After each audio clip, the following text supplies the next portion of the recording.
chunga kema zaw highway ka veun khang tho phai pi jang kasi ke hoy na guys. Alright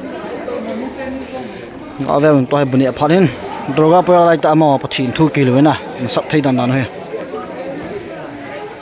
Okay hong zot be be ang win nó sẽ làm cái buồng hong độ phần phần na. Alright làm cái họ chạy năng này khét điều đạn he. Hello tông bố lo ngô check không to rồi nó độ phần phần na lo liền nghe nha. Ok tu ni vlog ya le bunyi na vlog ngi na guys.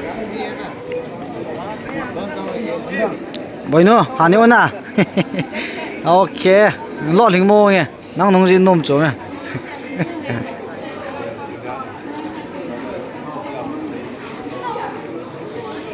Gà về guys cái độc lại ngồi nè.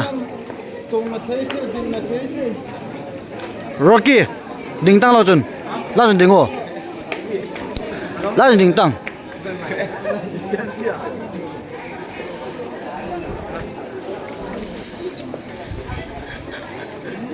Ok guys gà về đồ cái bây giờ mình bấm hoa lại ta màu ấy ta thiền thoại kiểu là lo thỉnh mò mồi na guys bỏ chặt mò mồi ngọc con hoa tiếng lệ tu nia đồ cái bây giờ sung đi sung tàu lang lang tu sei ngai gạo làm cái H million pastor H million lệ mình chỉ mang gas pan pastor pa na guys tu sei gì mà thiêm honin hanyo na sai na guys Manin buông tụ thôi nè. Ni bút ta. Ok. Về. Bảo thô to trắng lụm lại nè. Check cho hà nhiêu nè. Long là dùn thẳng lăng nè guys.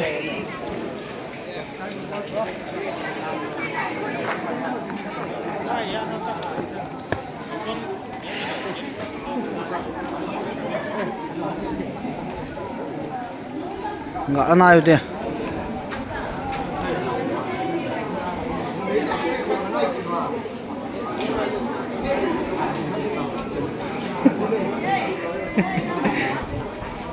Anh em bu.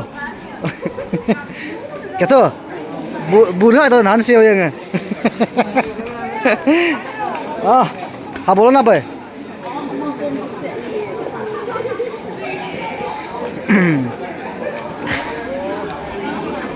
Alright. Gawe guys, lo thing mo na. Che gas pani meji phama pastor pa na. Main ama to pastor is million ilam ka na. Alright. Ma hole he bemin mesena. He pu tu man. Ma le he bemin mesin. Ma he pu na sudul.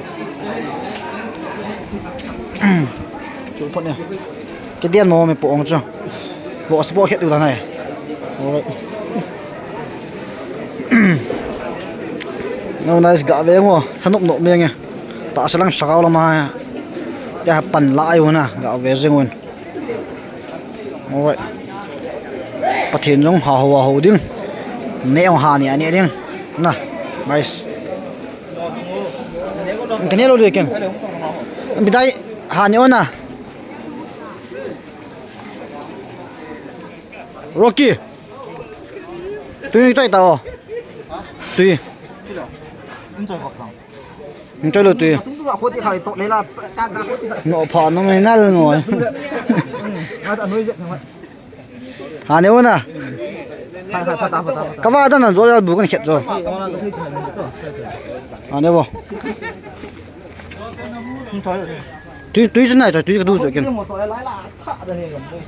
rồi kỳ cho băng xây ngày đâu tại hòa cái lồng sẽ đan hà nếu vô nè miss